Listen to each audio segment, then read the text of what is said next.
Hey, all, time for this week's Twisted Devotion. We're going to start with the Civil War. I have a collection. Let's see if I can do it. Can I spin my camera?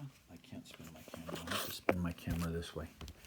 This is my Civil War collection. I've got different ones, but this one is an important one to me. This gentleman right here is my great great great uncle, the Reverend Thomas Harwood.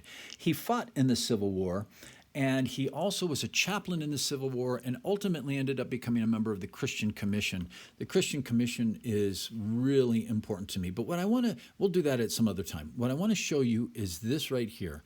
This is a bullet from the Civil War. In fact, this is called a mini ball. It's not a ball, but it's named after a Frenchman who developed it, Minet.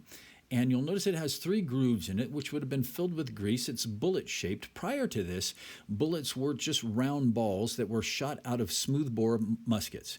They fought with, they were devastating, but they were not very accurate.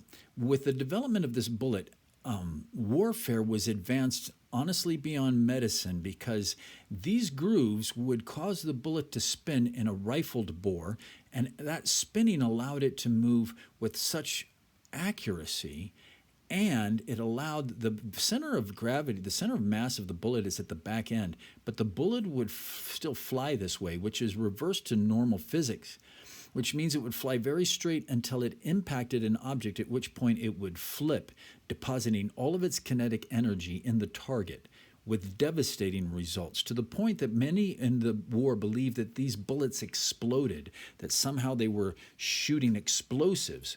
The damage that incurred from this bullet was absolutely grotesque, and medicine hadn't caught up. Now, this bullet is pristine. You see, it's not deformed in any way. It was never really shot, but I have another bullet. You see this one right here. Let me see if I can get that glare off the screen. But this bullet right here was obviously shot. It's deformed. You see the white oxidation because the bullets were made out of lead. This one has been shot. It deflected off of a tree or a body or something like that. And it's from the Battle of Gettysburg. And I had the privilege, that bullet came from Gettysburg. I had the privilege of walking the grounds of Gettysburg, and they're beautiful, and it's green and serene, and there's trees and monuments, and it's a beautiful place. It's really, really hard. It's really hard to consider that there was such a horrible battle there in July 1st through 3rd of 1863. But we know the battle existed. We know that over 50,000 men lost their lives in the carnage. And we know this because we have eyewitness accounts, we have historical documentation, and we have historical artifacts. In fact, I have the last journal, Civil War journal from my uncle, describing the last 30 days of the war from his perspective. So we know the battle existed. Now I want to share something else with you. It's not a bullet. It's a sling. And a while back, I don't know, about 20 years ago, I really got into investigating biblical slings. And slings were made out of vegetable material, plant matter, or animal matter. This one's made out of wool. That has a tendency to decay over time. But they found some slings in some tombs. So we know what biblical slings look like. In fact, I made several replicas from jute and twine and materials that I could find. Well, then I'm in the Andes Mountains, and I'm walking through the Andes, and I see this. And this is a perfect replica of a biblical sling. This is made out of alpaca wool. Biblical slings were predominantly made out of, obviously, lamb's wool. But this is what I want to show you. It has a split pocket.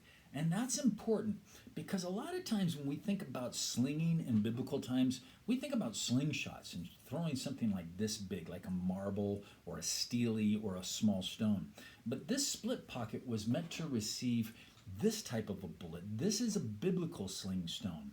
We know it is because we can see the chisel marks where they tried to round it so that it would fly smooth. It also fits nicely in the split pocket. Then this acts as it extends your reach by 3 feet. There's a small loop here that you put upon your finger, and then you hold the other end here. And when you swing it, you let go of the one side, causing it to fling out like a trebuchet. This projectile then comes out with tremendous velocity and speed and great accuracy. And but this would change your viewpoint of some biblical stories, wouldn't it? When it says that when David went against Goliath and the stone sank into his forehead, it's not like there was a dimple in his forehead from a marble. If this sinks into your forehead, your skull has been crushed. David absolutely caved in the face of Goliath with a sling stone like this. Now, this one is maybe it was shot, maybe it wasn't. There's not a lot of wear and tear on it, but I have another bullet. This bullet is also a sling stone, but this one was shot. We can tell because it's been sheared straight in two. And you can see the impact crater from where it struck something that caused it to split in two. So this bullet was shot in battle.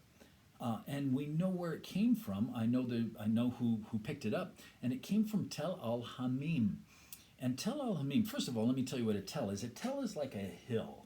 When you first see a tell, it just looks like a hill. But as you excavate it archaeologically, you realize it is a series of layers of occupation. Somebody probably found a natural formed hill, and they built a city on top. But then that city fell in battle, and it crumbled, and they built another city on top of that. And then it may have fell, and then another city. And over time, it creates these huge mounds, or tells. And this was found at the top of the tell. The top of the tell would have been the youngest or most recent occupation. And as you bore down through the tell, you go back in time, older and older and older occupations.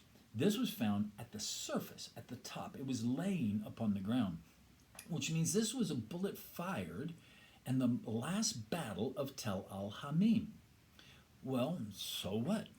Well, Dr. Stephen Collins has made an incredible case that Tel Al Hamim is biblical Sodom. Well, wait a minute. I know the last battle of Sodom. It's in Genesis chapter 14. A foreign king named Chedorlaomer takes three other kings with him, and they come and they invade southern Israel.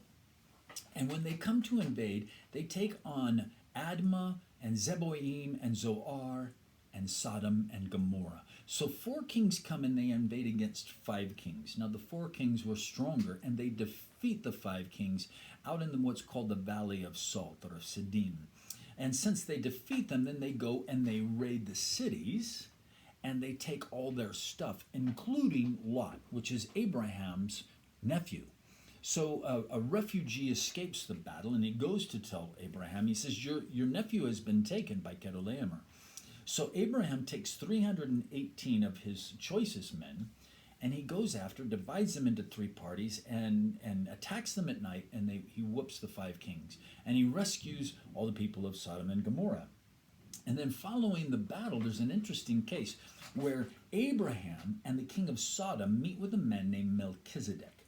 Now, Melchizedek is the king of Salem, and he's also priest of El Elyon, which is God Most High.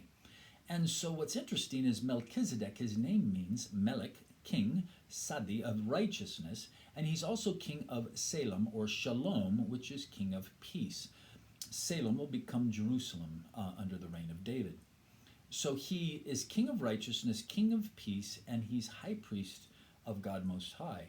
Well, nobody in these times would be both king and priest.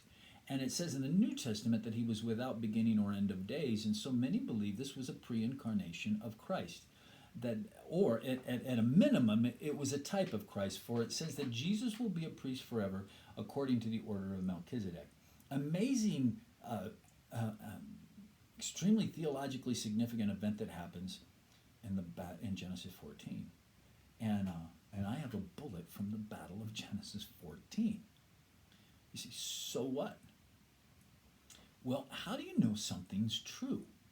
To know something's true, you need to have eyewitness accounts, you need to have historical documentation, and that needs to be backed up by archaeological evidence. Well, we have all of that. You see, in Jewish thought, you had to have two witnesses for anything to be proven true. In fact, that's why they had a problem. They couldn't get two witnesses to agree about Jesus. And so Jesus ends up having to control the court and give himself up. But you have two witnesses in Hebraic thought for truth. And the two witnesses of God and of God's truth are the Word and the world. The world is what we call general revelation. The world is general revelation, and it tells us about what kind of God there is because of what he's made. We can tell a lot about an artist by what they make, a songwriter by the songs they sing, so a builder by the types of things they build. So the world and the stars and the atmosphere and the physical laws and the chemical laws and how everything is put together is general revelation about God. So that it says that man has seen the unseen things of God through the things which can be seen, so that he's without excuse. But we also have the Word of God. And the Word of God is what we call specific revelation. The Word of God, it tells us specifically about what God desires of us, what his requirements are, who he is. And so we have two witnesses, the Word and the world.